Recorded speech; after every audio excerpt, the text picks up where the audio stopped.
Recently, the state added 5 school districts to the in need of help. What are your reaction to that? Well, in the county, we were cited for not having adequate yearly progress for 2 subgroups. And clearly we need to do a better job in targeting and providing more prescriptive academic solution for students who would be otherwise listed as at risk. So right now we as a team of administrative team as well as our teaching staff are looking at ways to provide services for students who have disabilities or students who are economically disadvantaged, and it really would vary by student, but finding a prescriptive solution for each student that's going to help that student get to where they need to get to. So obviously the standards have become much more rigorous,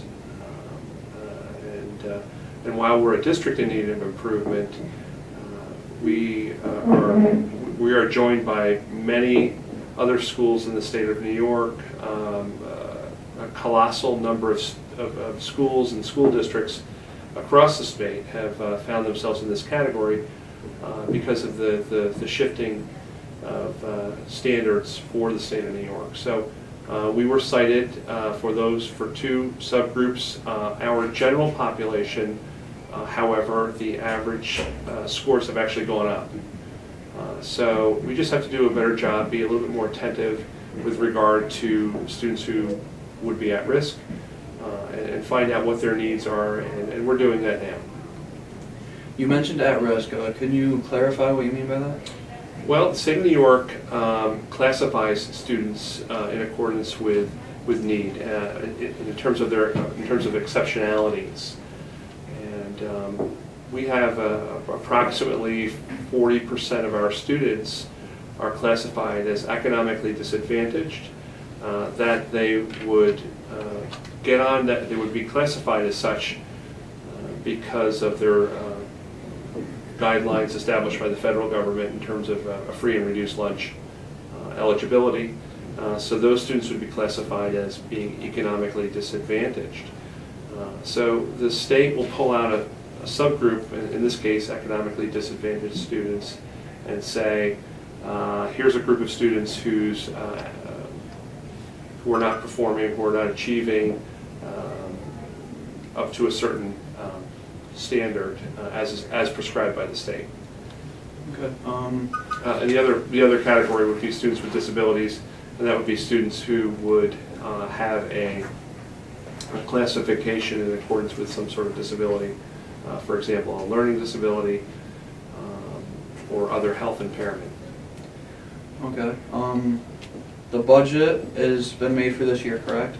Well, we're currently developing the budget for the 12-13 year. The budget for the 11-12 school year, we actually did that last year, and that was done by a committee, and we're starting the budget process again for the 12-13 school year, and that is underway, yes. What point are you at in the process for the 12-13 school year? We have actually met twice, the budget committee. There's approximately 20 members that are on that budget committee, and the committee is comprised of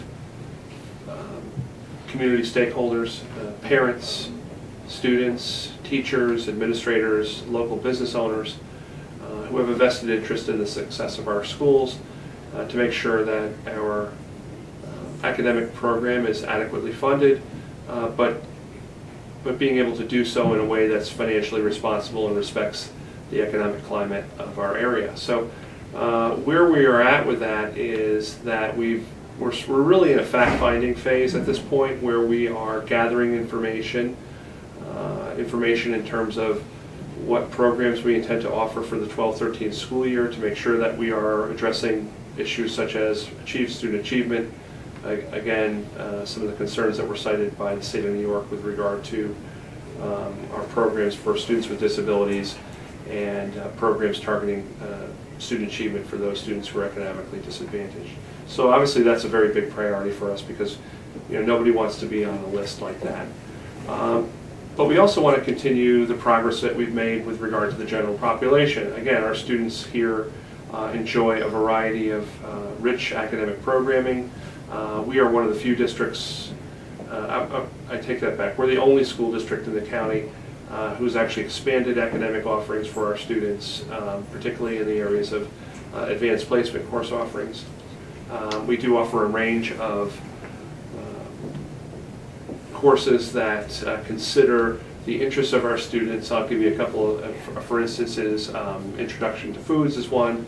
For students who may have a career interest going beyond high school. So we want to make sure that we appeal to a wide range of interests, that we continue to maintain rigorous course offerings for our students to make sure that they're prepared for college and that they're career ready as well for those who aren't college bound, who want to enter the workforce. So we're trying to do as much as we can for a wide range of needs for our students. I'd say that we've been very successful doing that. I'm sure that the budget process will reflect a lot of a very comprehensive and a very complicated picture to make sure that we do meet the needs of a variety of folks that are in our school district. So we are really at the beginning of the budget process. For me, it's my second year here, so it feels kind of natural at this point, but it is a very organic process in that we know what we need to do. We're setting objectives, we're setting goals and parameters, and that's really where we're at right now with the budget process. The next step for us will be to communicate that with the community as a whole. The first Monday in February, we will have our focus group forum with the community. We had that last year. It was very successful, very well attended. I think we had about 60 community members who attended that, and that will be at Mexico Elementary School. And we'll get further information out there as it becomes available. But again, this budget belongs to the community of Mexico, the Mexico School District, and we want people to be happy with what we're doing here and how we're doing it, and to have some input and some feedback as to how we develop that budget going forward. And then the final phase of our budget for 12-13 will be the adoption of that budget.